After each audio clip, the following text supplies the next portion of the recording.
After this, you should go for some QA/QC certification just to brush up, just to get to know, okay, what is welding inspection, what is piping inspection, what is static equipment inspection, what is rotatory equipment inspection, what is corrosion inspection, what is painting inspection. So if you want to learn all these things, then all these things are included in QA/QC.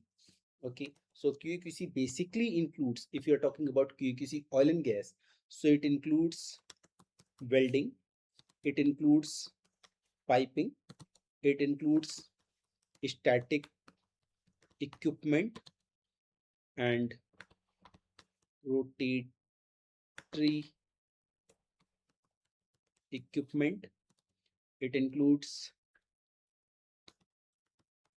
corrosion inspection, it includes painting inspection. Okay, these are the basic segments of QA/QC.